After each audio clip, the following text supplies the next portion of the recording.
Kematian adalah hal yang pasti dialami semua makhluk hidup, termasuk manusia. Malaikat maut akan datang dengan wujud berbeda sesuai amal perbuatan manusia itu sendiri.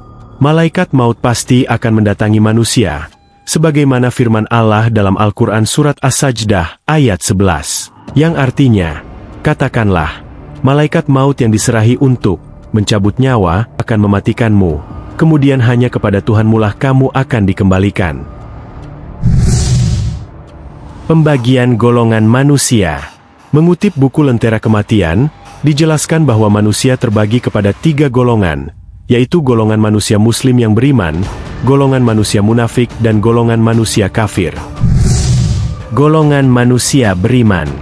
Manusia muslim beriman ini terbagi kepada 3 tipologi, yaitu: pertama, orang yang lebih banyak kesalahannya daripada kebaikannya.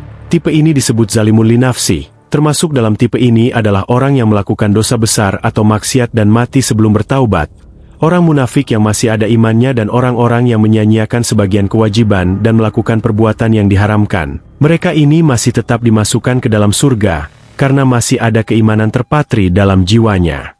Kedua, orang yang menunaikan kewajiban dan meninggalkan yang diharamkan, tetapi sedikit mengerjakan yang disunnahkan. Tipe muslim ini disebut muqtasid fillah. Mereka ini tetap juga dimasukkan ke dalam surga dengan rahmat Allah. Ketiga, orang yang melakukan segala kewajiban dan segala yang disunnahkan, serta meninggalkan segala yang dilarang. Segala hidupnya dipersembahkan semata-mata untuk mengabdi kepada Allah. Tipe ini disebut sabikun bayal al-khairat. Mereka akan ditempatkan di surga yang paling tinggi. Golongan manusia munafik. Golongan kedua adalah manusia munafik.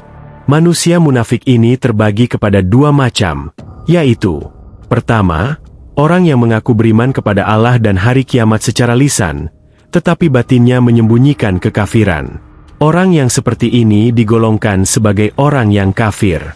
Kedua, orang yang mengaku beriman kepada Allah, kitab-kitabnya, rasul-rasulnya dan hari kiamat, tetapi tidak merealisasikan imannya dalam bentuk ketaatan dan kepatuhan kepada Allah.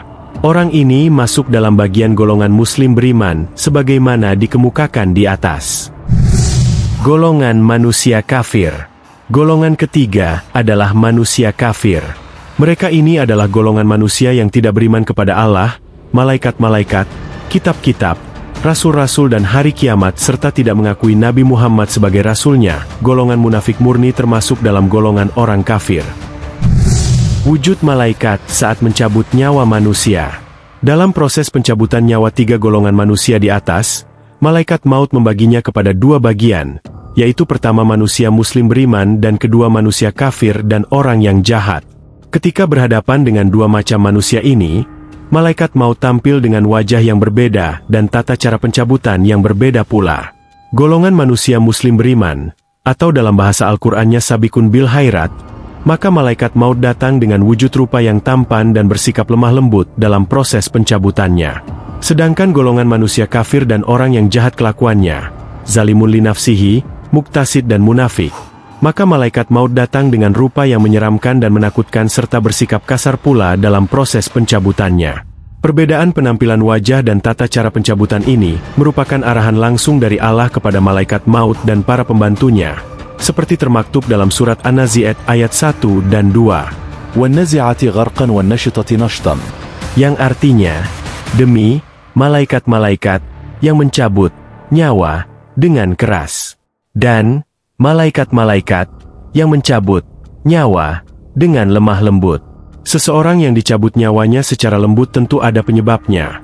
Begitu juga sebaliknya, seorang yang dicabut nyawanya secara keras tentu ada penyebabnya.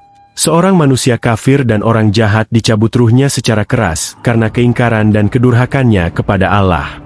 Seorang muslim mukmin dicabut ruhnya tentu karena ketaatan dan ketakwaannya kepada Allah. Jadi keras dan lembut adalah suatu yang berbeda. Dalam menghadapi manusia kafir dan orang yang jahat, malaikat maut mempunyai cara sendiri dengan mengatakan, "Wahai jiwa yang keji, keluarlah kamu menuju kemurkaan dan kemarahan Allah." Rasulullah melihat malaikat maut. Rasulullah pernah melihat malaikat maut secara langsung di sisi kepala sahabat Ansyarnya. Tidak ada riwayat yang menjelaskan siapa nama sahabatnya ini. Nabi memohon supaya sahabatnya diperlakukan dengan baik. Malaikat maut menghibur Nabi bahwa ruh orang yang baik pasti kembali dengan tenang. Wahai jiwa yang tenang, keluarlah menuju ampunan Allah dan keridhaannya. La mencabut ruh manusia muslim beriman dan memperlakukannya secara baik. Ruhnya keluar dengan tenang bagaikan air yang mengalir dari mulut kantong kulit. Ruh diambil dan dikafani dengan kain kafan surga dan menaburinya dengan minyak surga. Maha suci Allah atas karunia yang Allah anugerahkan kepada hamba-hambanya yang beriman dan bertakwa kepadanya. Al-Kalabi mengemukakan bahwa ketika malaikat mau mencabut ruh manusia muslim dan beriman, ia menyerahkan ruhnya kepada malaikat rahmat. Apabila ia seorang manusia kafir dan jahat, ia menyerahkan ruhnya kepada malaikat azab. Nah sahabat Islamic Power, demikianlah sedikit gambaran wujud malaikat maut ketika mencabut nyawa seseorang. Semoga kita tergolong ke dalam manusia yang memiliki ridha Allah dan Rasul-Nya Allah.